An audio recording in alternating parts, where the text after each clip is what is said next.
Hi everyone, welcome back to my channel. Today this is going to be a tutorial for the Touch of Magic road rug that I've been using in some of my builds. So I start off by making it black and I turn off the glossiness completely, and then I use the little rectangles, make them my shade of yellow. You can change that, it's up to you, but I just prefer this tone.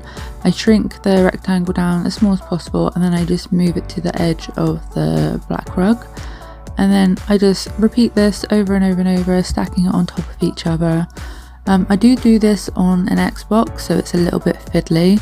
It seems a lot easier on a PC, just from what I've seen when I watch other people make Tom rugs. I don't know how it is on the Switch, but I just assume that PS5 would be the same as Xbox, a little bit fiddly. So yeah, I just keep stacking these on top of each other, and then I will then do this over and over and over.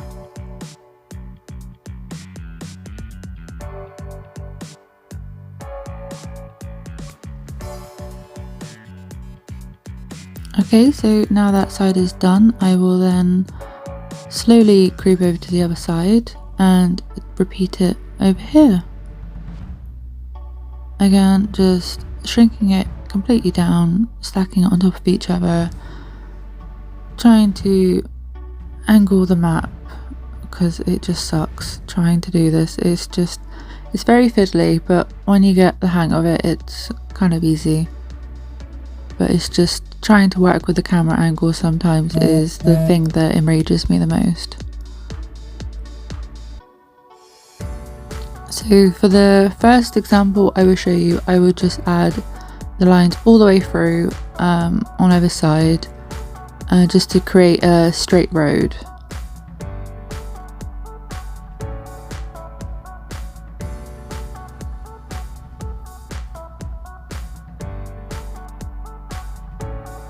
Okay, so now that side is done as well, I will be moving over to the middle part.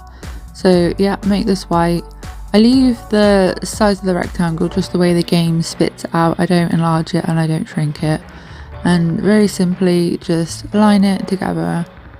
Trying to make it so that when you're stacking them along each other that they're not like either side of the rug to each other isn't too like crammed and obvious. So it's just fiddling and making sure those little gaps on the white lines are kind of equal. And then if I want to then turn it into a corner rug, for example, I get rid of the second two yellow lines and I just use this little curved one, align it with the first white box, and that's kind of just how I do the corner. It's very simple. And then I have to fight through all of these yellow lines and see which one is over here. And then what I try to do is delete the top bit here, just so obviously if I'm trying to direct the cars left, for example, on this rug, that there's not also like a white yellow line. And then I just kind of angle it so when I do this it will then hopefully line up with the straight rugs that I'll be putting to the left of this rug. But because the yellow lines are a little bit fiddly and the game will not allow you to move the rectangle over so far, I do just have to put that little black box over so it kind of aligns like that. But there you go, that's one example of how I do the corners. Again, if you obviously want it to turn right, you just rotate that little curvature white symbol to the right hand side instead. But there you go, that's a little example of how I do my straight road rugs and my corner road rugs. So I hope you found this easy. Let me know what you think, and if you have any more questions, feel free to leave a comment down below and I will try and answer it. And as always, thanks for watching.